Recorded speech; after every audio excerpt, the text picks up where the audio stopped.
Kalau kamu sudah besar, berarti papa sudah tua.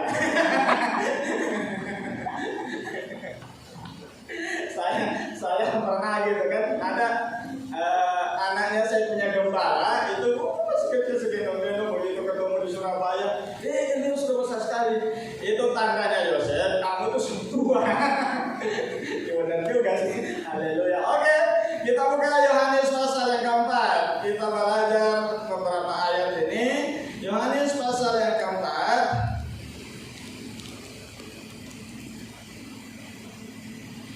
Mulai dari ayat 1 sampai ayat yang ke-42. Namun tidak kita baca semua ya.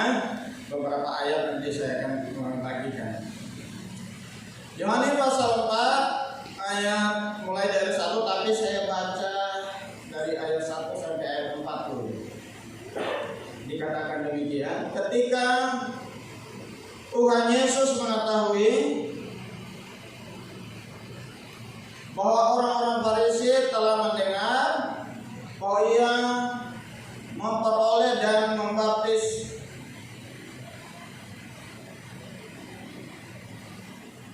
saya baca di sana, kecil tulisan oke, terus saya lihat dulu di HP. Kan di Alkitab ini coba ada kecil. Itu tandanya saya sudah tua.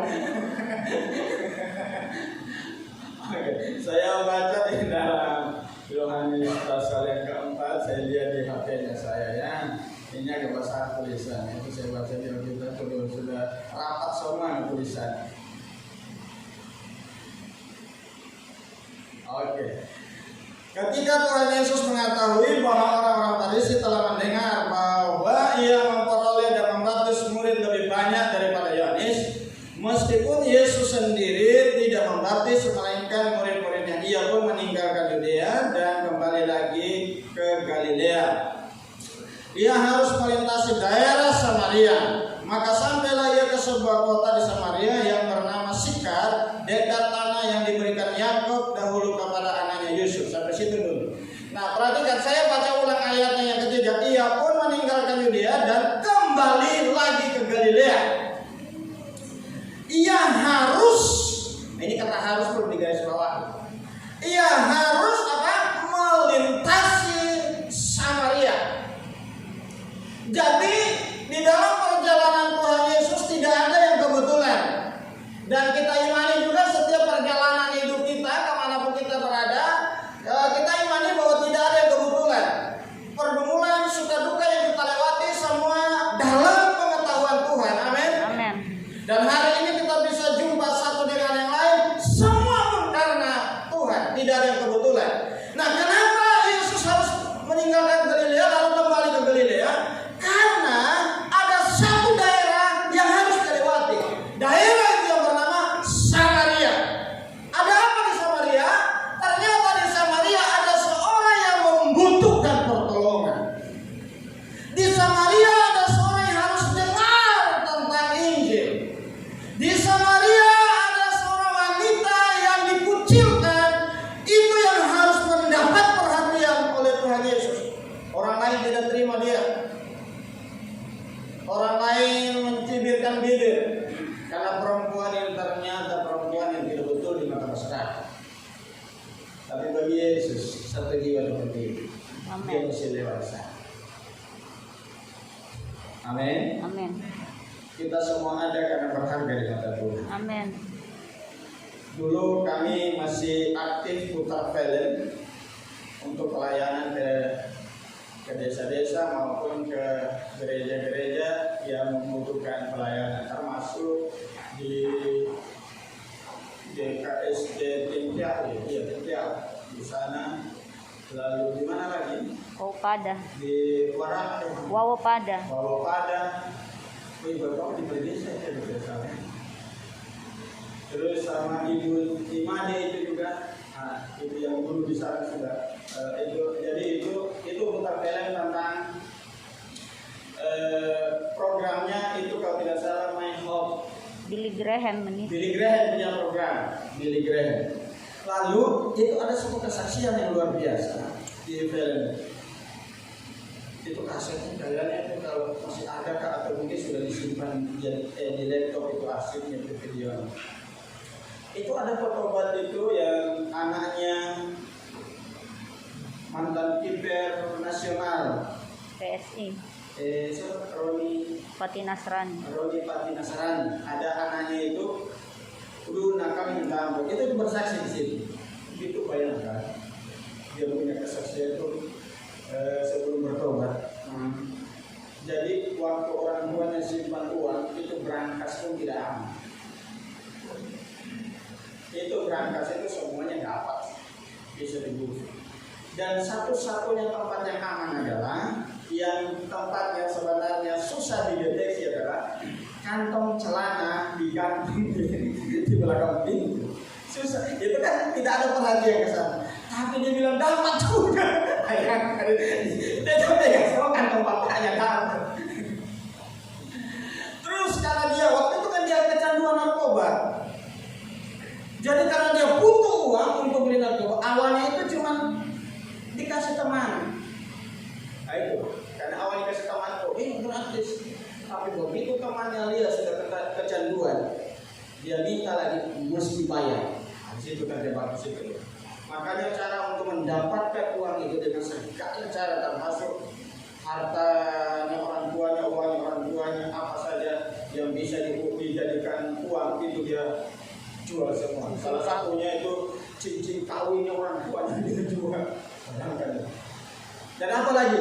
Waktu orang tuanya tidak ada, dia butuh sekali uang untuk beli narkoba. Dia bilang begini, open house, dia panggil semua orang-orang, pokoknya lelang barang dalam rumah. Itu resiko biar masih ada nasi yang panas-panas dibeli orang semua.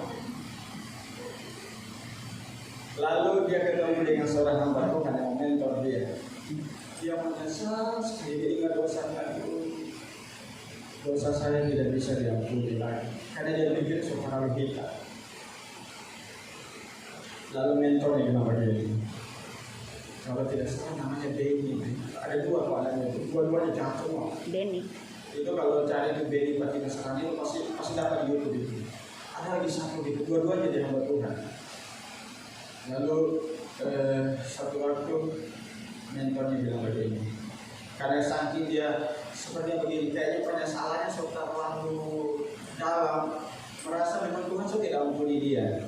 Lalu mentornya bilang begini, seandainya di dunia ini cuma kau seorang diri Yang berdosa. Tuhan Yesus itu masih mau datang sama kau. Amin. Ya, karena sangat berharga di mata Tuhan. Seandainya cuma kau seorang diri yang jahat di dunia ini, Tuhan Yesus itu masih mau tergantung di atas Amin. Amin. Karena kita ini sangat berharga di mata Tuhan. Makanya saking berharganya perempuan Samaria ini tadi, Yesus harus kembali lagi ke Galilea dan harus melintasi daerah Samaria. Ada yang membutuhkan di sana, yaitu perempuan Samaria yang orang bilang jahat luar biasa. Nah, di dalam pertemuan ini yang kita pelajari di sini terjadi perbincangan antara Yesus dengan perempuan Samaria. Itu kita lihat di ayat 7 sekarang ini. Mari kita lihat di ayat 7 sampai ayat yang ke-9. Maka datanglah seorang perempuan Samaria hendak menimba air. Kata Yesus kepadanya, berilah aku minum, sebab murid-muridnya telah pergi ke kota membeli makanan. Maka kata perempuan Samaria itu kepadanya, masakan engkau seorang Yahudi minta minum kepadaku seorang Samaria? Lihat ada tulisan dalam kurung itu sebuah keterangan, sebab orang Yahudi tidak bergaul dengan orang Samaria. Jadi ketika Yesus sampai melintasi daerah itu, daerah Samaria, ada sebuah sumur di situ. Yesus istirahat di situ, murid-muridnya ini lagi cari makanan, beli makanan. Tidak diceritakan berapa jam mereka pergi atau berapa jarak yang mereka harus tempuh. Yang paling tidak orang timba air itu ya, kalau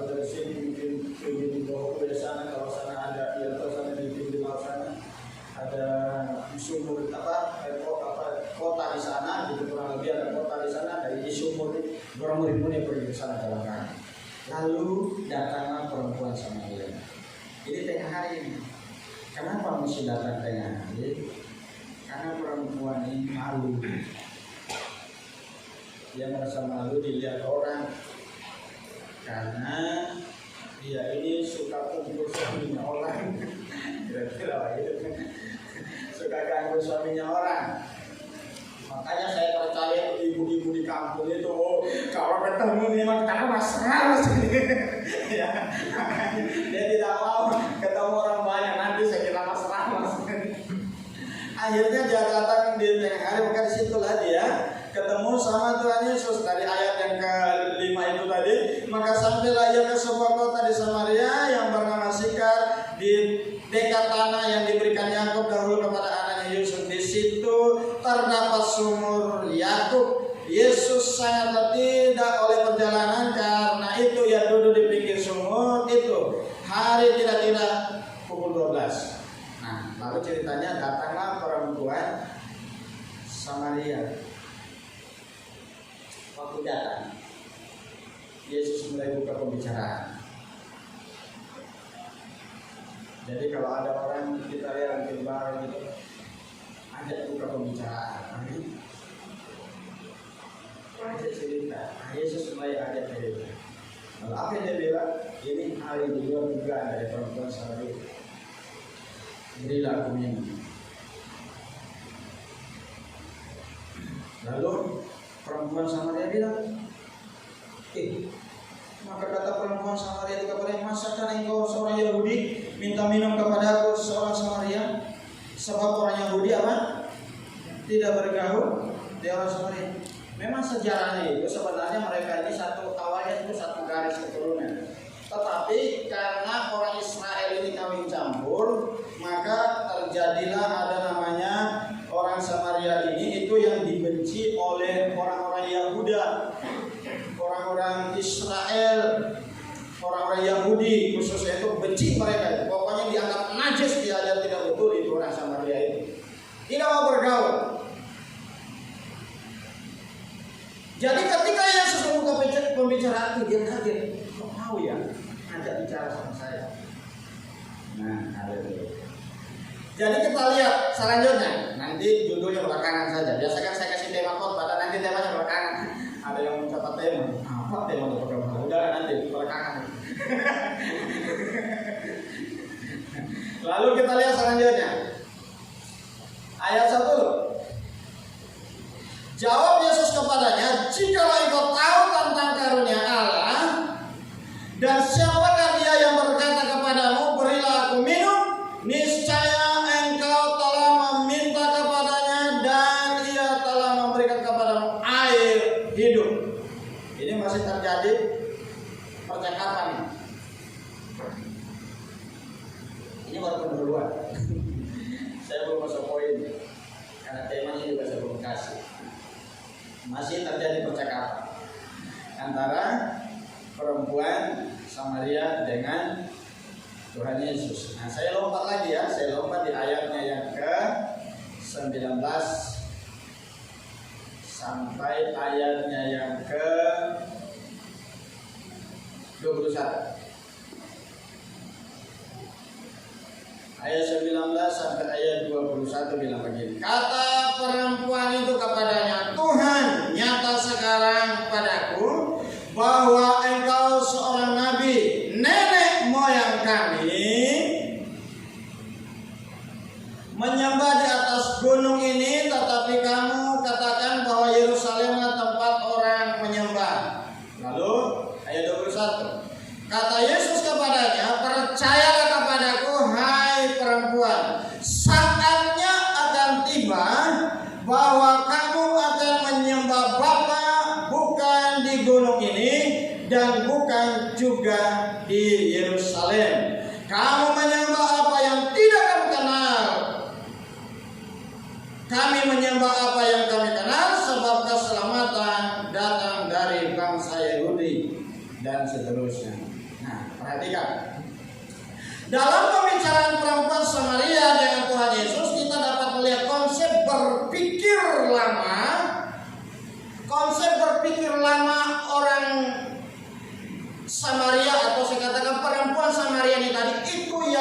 diubah oleh Tuhan Yesus. Ini saya sudah masuk isinya. 1 atau 2 poin kita selesai. Jadi kita perhatikan, waktu Yesus datang duduk di pinggir sumur,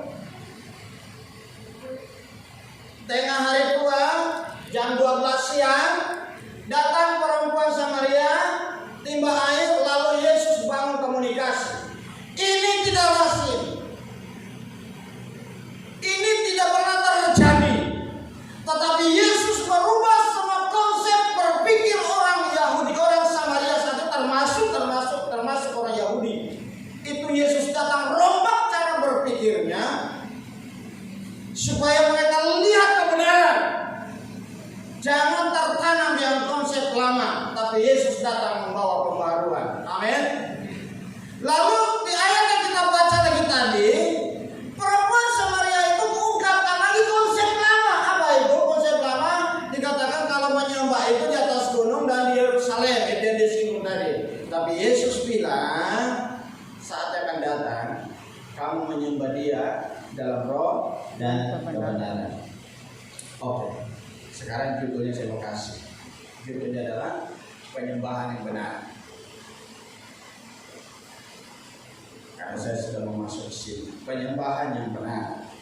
Jadi dalam pembicaraan perempuan Samaria dengan Tuhan Yesus, kita dapat melihat konsep berpikir lama yang tertanam dalam perempuan Samaria itu diubah oleh Tuhan Yesus. Nah, orang Yahudi tidak berurusan dengan orang Samaria. Itu yang pertama tadi, kata dalam kurung tadi kan, karena orang Yahudi tidak bergaul dengan perempuan Samaria. Yesus ubah cara berpikirnya. Tuhan Yesus memutuskan untuk bergaul atau berurusan dengan perempuan Samaria.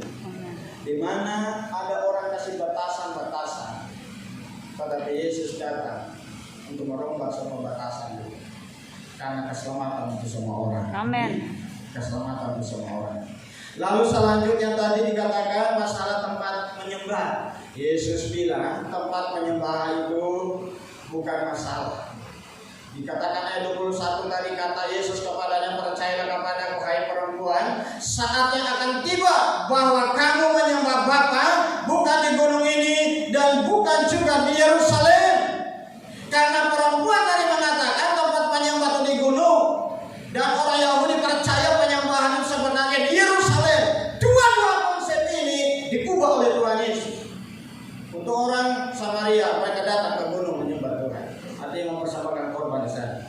Untuk orang Yahudi itu harus arahnya, kiblatnya ke Yerusalem, dan itu yang diikuti oleh saudara Muslim kita sebenarnya. Jadi kalau mau bilang yang niru gayanya, saya tidak mau bilang orang Kristen, gayanya orang Yahudi itu sebenarnya itu lihat orang Islam itu gayanya orang Yahudi sebenarnya. Yang kiblatnya itu mereka lihat, ingat Daniel waktu dia doa itu kiblatnya itu ke arah Yerusalem. Gara-gara dia doa kan ditangkap. Nah, kalau yang Muslim itu kiblatnya kan ke mana ya? Ke Mekah gitu. Ya, saya tidak tahu sih kan, saya tidak tahu. Kecuali yang mantan-mantan sih, ada Pak Yus mantan di sini. Ya seperti itu. Nah, tetapi Tuhan bilang tidak, semua itu harus tombak. Penyembahan yang benar adalah itu masalah hubungan dengan Tuhan, masalah hubungan pribadi dengan Tuhan. Nah, untuk memulai sebuah penyembahan, saudara dan saya harus memiliki kemerdekaan. Ini yang pertama, kemerdekaan cara berpikir. Itu yang pertama dirombak Tuhan tadi. Cara berpikirnya perempuan Samaria maupun orang Yahudi itu sendiri diubah oleh Tuhan Yesus. Saya pernah dengar dulu. Ini biasanya kalau di gereja karismatik atau Pentakosta itu kan, ini kan memperingati hari apa ini? Kekuatan Roh Kudus. Lalu ada seorang oma-oma, pengalamannya dia dilawat Tuhan penuh Roh Kudus itu karena di kampung itu kan jadi pakai bangku-bangku gereja, berlutut dari bangku gereja itu dia doa, dia penuh Roh Kudus, dilawat oleh Tuhan. Lalu konsep itu dia tanamkan. Oh tidak, kalau kita mau diterima Roh Kudus harus berlutut di bangku. Itu kan kuasa itu harus dirubah. Amin. Itu kuasa itu harus dirubah. Jangan kita berpikir nanti berlutut di bangku baru kita mengalami lawatan Tuhan. Itu hanya Yesus robak semua itu. Tempat seharusnya tidak membatasi orang untuk menyembah Tuhan. Amin. Amin. Menyembah Tuhan bukan sistem atau bukan suatu warisan yang diturunkan oleh orang-orang tertentu. Tapi menyembah Tuhan adalah hubungan pribadi dengan Tuhan. Amin. Yang mau Pantekosta, yang mau karismatik, yang mau Protestan, itu hubungan pribadi dengan Tuhan. Ada orang yang bertuhan untuk bersih tepuk tangan, puji Tuhan tepuk tangan, ada yang tidak tepuk tangan. Tidak masalah. Yesus merubah semua konsep di tangan. Seperti yang saya bilang tadi. Oh, kalau tidak begitu, tidak benar. Salah. Yesus bilang tidak betul. Robak cara berpikir lama. Karena waktu kita menyembah Tuhan itu adalah dari hati kita angkat kepada Tuhan. Hubungan pribadi dengan Tuhan. Di saat kita membangun hubungan pribadi dengan Tuhan, percaya dalam posisi apa kita pun, bahkan di saat orang tidak berdaya lagi sakit, Tuhan pun sanggup melawati. Karena yang Tuhan lihat hati. Amin. Yang Tuhan lihat hati. Makanya kalau datang ke gereja, tidak usah dia lihat taman sebelah dulu, sofa baru ya. Oh, seperti baru dia. Aduh, seperti jas baru dia. Kita hilangkan konsep. Apalagi kalau datang ke gereja coba lihat kesalahan para pelayan, kan silakan Allah. Ya, ada cerita ya. Dua keluarga gitu kan. Taruhlah keluarga A dan keluarga B. Si keluarga A ini memang kritis keluarga, tidak bisa masalah sedikit. Mulai dari angka pujian, pasal nada, dia catat. Pasti tidak latihan.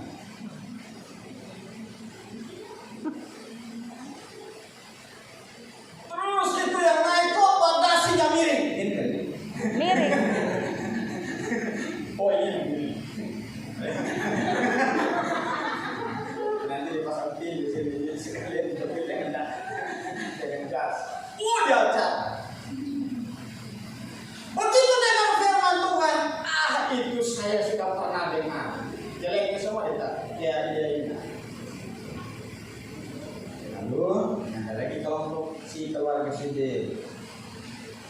Begitu dengan firman Tuhan, dia tidak memang ada salah. Kita tahu ya, namanya juga manusia. Pokoknya semua hal yang positif itu yang dia ambil. Dia dengar firman Tuhan yang pernah dibawakan, bagus itu firman Tuhan. Jadi ingatkan lagi sama saya ini yang lalu.